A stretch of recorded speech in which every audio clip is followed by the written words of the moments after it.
مسلمانوں کی ایک بڑی عظیم شخصیت ایک گزری ہے، شیخ ابو محمد عبداللہ،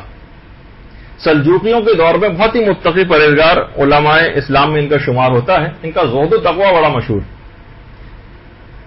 ان کے اگر کبھی کسی بچے کی پیدائش ہونے والی ہوتی تھی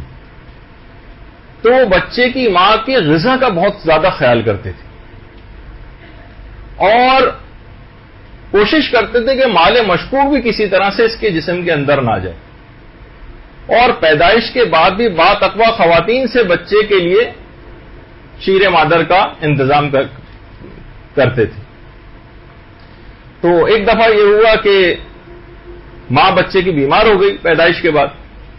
تو گھر کی کچھ خواتین تھیں، وہ محلے کی ایک عورت کے پاس دودھ پلانے بچے کو لے گئی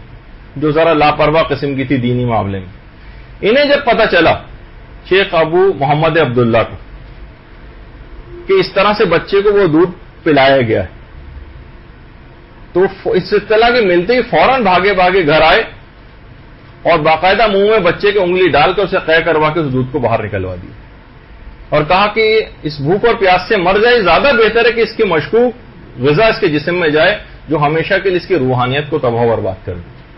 یہ ظاہر ہے کہ دیکھیے یہ بہت ساری چیزیں بظاہر لگتا ہے کہ بہت ایکسٹریم باتیں ہیں اور شاید اس کے ہم اتنے مکلف بھی نہیں کہ اتنا زیادہ اس میں احتیاط کریں، لیکن بہرحال اتنی احتیاط کا تقاضا تو ہم سے نہیں ہے، لیکن کم سے کم صریح مال حرام تو جسموں میں پہنچنے سے بچا سکتے ہیں. ان کا وہی بیٹا جس کے اس طرح سے انہوں نے غذا کا خیال کیا تھا اور ایک لاپرواہ عورت کا دودھ بھی اس کے شکم سے باہر نکلوا دیا تھا، وہ بعد میں امام الحرمین ابو المعالی کے نام سے مشہور ہوئے اور حکومت ارسلان سلجوقی کے زمانے میں باقاعدہ ایک مدرسے کی نظامت بھی ان کے پاس آئی اور بہت علمی کارنامے بھی انہوں نے انجام دیے اور ایک علمی دنیا میں ایک مقام پیدا کیا. تو ہماری جسموں کے اندر، ہمارے جسموں میں یہ تمام اس قسم کی غذائیں چلی جاتی. تو مرد حضرات خاص طور پر اس بات کا اہتمام کریں، کاروبار کا، اپنے ملازمت کا